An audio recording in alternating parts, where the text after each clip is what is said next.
কি রে, শুনলাম উত্তর পাড়ার রমেশের বউকে নাকি ভূতে ধরেছে। ধুর, তুমি যে কি বলো না দাদু, এই যুগে আবার ভূত আছে নাকি? কি বলছিস, ভূত নেই?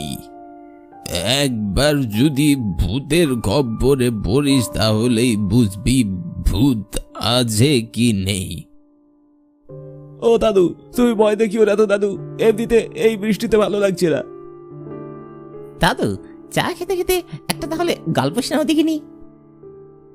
তোমাদের দাদি আর আমার প্রেমের গল্প শোনাবো নাকি? ও মা, তোমার আর দাদির প্রেমের গল্প? ঠিক আছে, মন্দ হবে না। আরে না না দাদু, তুমি সেদিন তোমাদের গায়ের শ্মশান ঘাটের একটা ঘটনা বলতে চেয়েছিলে, পরে আর বলনি, ওটাই শোনাও। হ্যাঁ দাদু, তুমি বরং আমাদের ওই ঘটনাটাই শোনাও। ও, তোমরা সেই ঘটনা শুনবে? বেশ, তাহলে আমার সাথে ঘটে যাওয়া একটা ভয়ানক ভূতের ঘটনা তোমাদের শোনাচ্ছি। আমি তখন তোমাদের বয়সেই ছিলাম। এখন থেকে প্রায় 60 বছর আগের কথা। আমাদের গ্রাম থেকে কালীপুর বাজার অনেকটা দূরের পথ ছিল, প্রায় 5 কিলোমিটার দূরের পথ তো হবেই। আশেপাশের 4টি গ্রামের জন্য ওই একটি মাত্র বাজার ছিল। বাজারে যেতে আর আসতেই সন্ধ্যা হয়ে যেত। এত দূরে বাজার হওয়ায় গ্রামের বেশিরভাগ মানুষই 7 দিনের বাজার একসাথে করে রাখত। 7 দিনের বাজার নিয়ে এত দূর থেকে বাড়ি ফেরা আমাদের বুড়োদের জন্য অনেক কষ্ট হয়ে যেত, কিন্তু আমার মতো ভরা যৌবনের পুরুষদের কাছে এটা কোনো ব্যাপারই ছিল না। আমি নিয়মিত পায়ে হেঁটে কালীপুর বাজারে যেতাম, আর 2 হাত ভর্তি বাজার নিয়ে পায়ে হেঁটেই বাড়ি ফিরে আসতাম। সেদিনও আমি কালীপুর বাজারে যাওয়ার উদ্দেশ্যে বাড়ি থেকে রওনা হই, আর বাজারের পথে হাঁটতে শুরু করি। হাঁটতে হাঁটতে আমি বাজারে পৌঁছে যাই।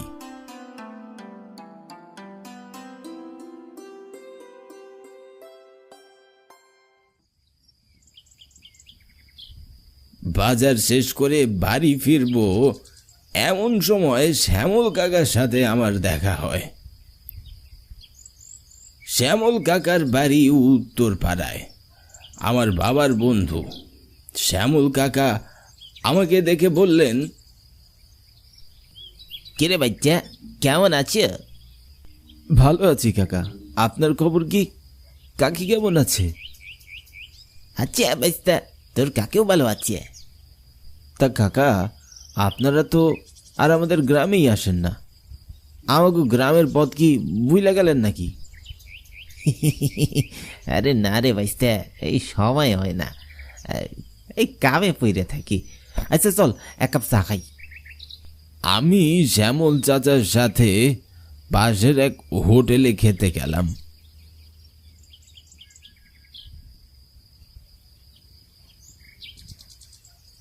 চা খেয়ে গল্প গুজব করে অনেকটা সময় আমার পার হলো। বেলা গড়িয়ে সন্ধে হতে বসেছে, এখন বাড়ি ফিরতে হবে। মানে সন্ধ্যা হয়ে যাইতেছে, এখন তাহলে তো আমার বাড়ি যাইতে হইবে। আচ্ছা ভাইসা, ঠিক আছে। শ্যামল কাকার কাছে থেকে বিদায় নিয়ে বাজারের ব্যাগ হাতে নিয়ে আমি বাড়ির পথে হাঁটতে শুরু করলাম। এতটা পথ এই অন্ধকারের রাস্তা দিয়ে আমি একা একা কেমন করে যাব, এই ভেবেই আমার মনে ভয় হচ্ছিল।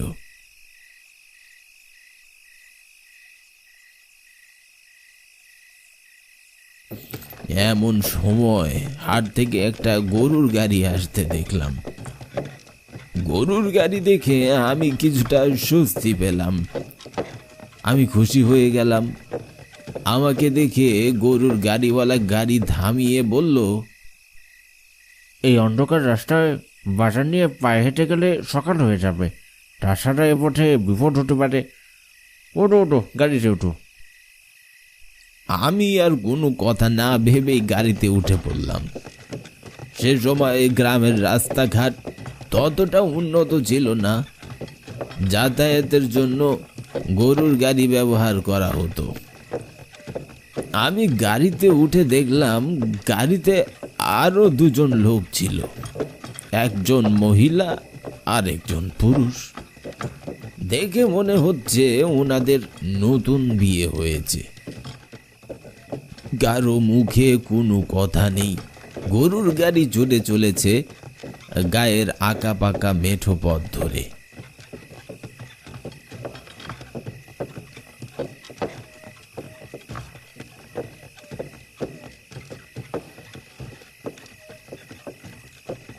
অনেকটা পথ পার হওয়ার পর খুব জোরে একটা শব্দ হয়, আর গরুর গাড়িটা ওখানেই থেমে যায়। কি হলো গাড়িওয়ালা ভাই? বুঝতে তো পারছি না, দাঁড়ান আমি একটু দেখছি।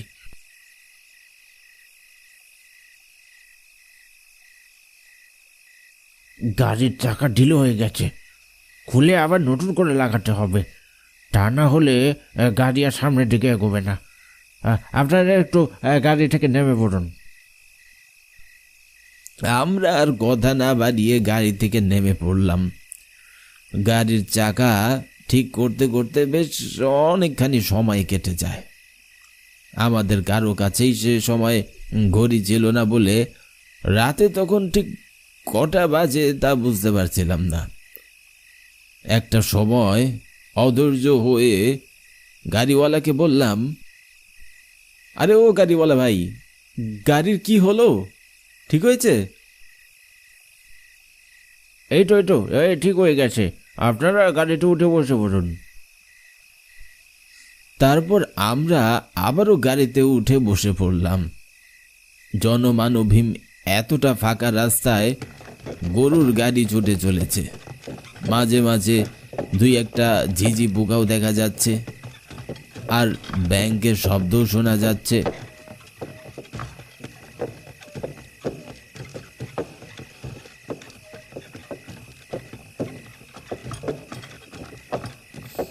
হঠাৎই নতুন বউ চিৎকার করে উঠল, ও দাদা, আপনি এই রাস্তায় কেন যাচ্ছেন? আপনি জানেন না এই পথে সন্ধ্যের পরে লোকজন যাতায়াত করে না? আরে দিদি, গাড়ি দিয়ে যেতে হলে এই পথেই যেতে হবে, আর অন্য কোনো রাস্তা নেই। হেঁটে গেলে মাঠের উপর দিয়ে যাওয়া যায়। অনেক রাত হয়েছে দাদা, একটু তাড়াতাড়ি চলুন না।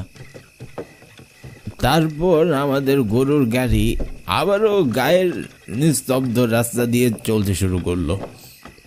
আশেপাশের পরিবেশটা খুবই অন্ধকার।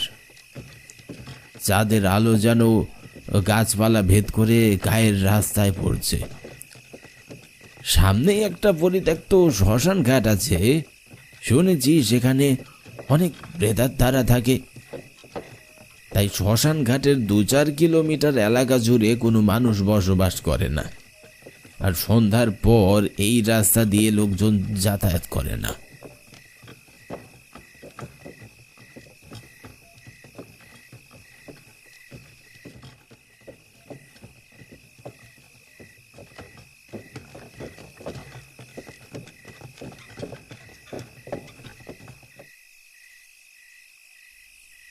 হঠাৎই আমাদের গরুর গাড়ির সামনে একটা পুরনো বট গাছের তলায় এসে থামে গেল।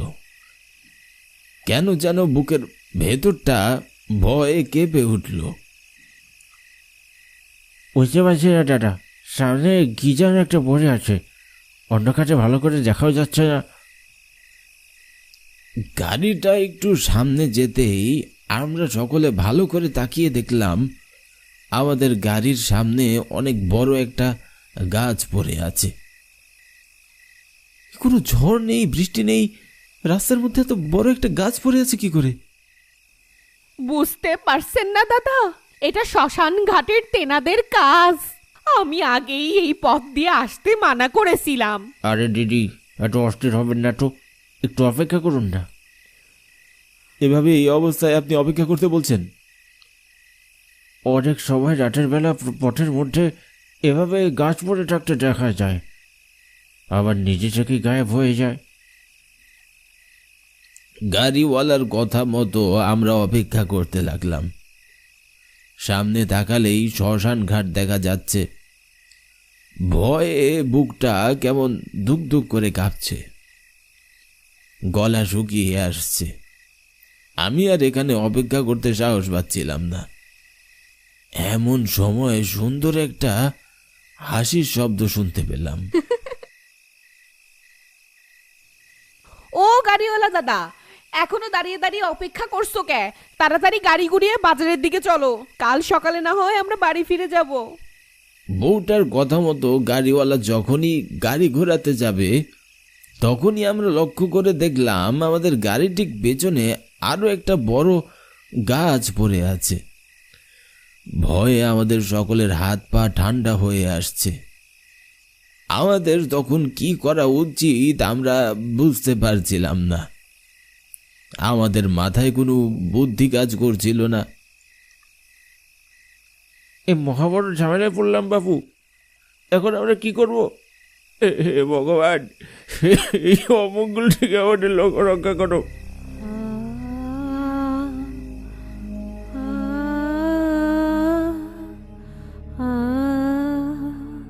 কে কে গান গাইছে?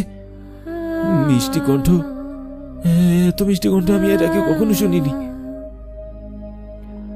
একটু আশেপাশে তাকাতেই দেখলাম বট গাছের পেছনে সাদা শাড়ি পরে চুল ছেড়ে একটা তরুণী বসে আছে। একটু ভালো করে তাকিয়ে দেখলাম তরুণীর চোখ থেকে আর মুখ থেকে রক্ত বয়ে পড়ছে। হাতের নখগুলো রাক্ষসের মতো। আমাদের আর বুঝতে বাকি রইল না যে এটা একটি প্রেতাত্মা। ভয়ে আমাদের সকলের হাত পা অবশ হয়ে যাচ্ছে।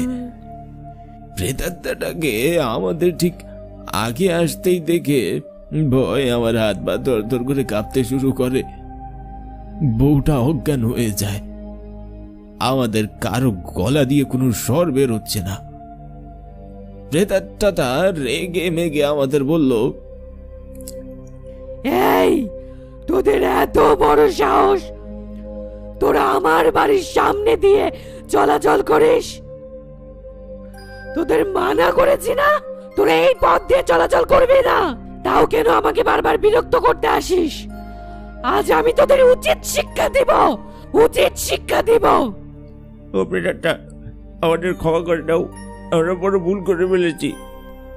না, তোদের এই ভুলের কোনো ক্ষমা নেই, তোদের শাস্তি পেতেই হবে।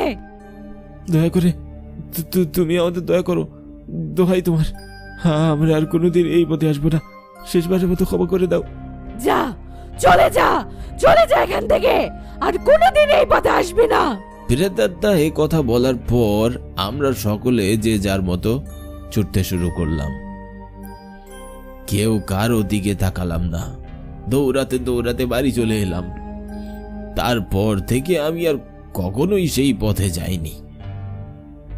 ও বাবা, কি ভয়ঙ্কর কাহিনী দাদু। হ্যাঁ, গল্পটা শুনেই তো এখন আমার হাত পা ঠান্ডা হয়ে যাচ্ছে। না জানি দাদুর তখন কি অবস্থা হয়েছিল।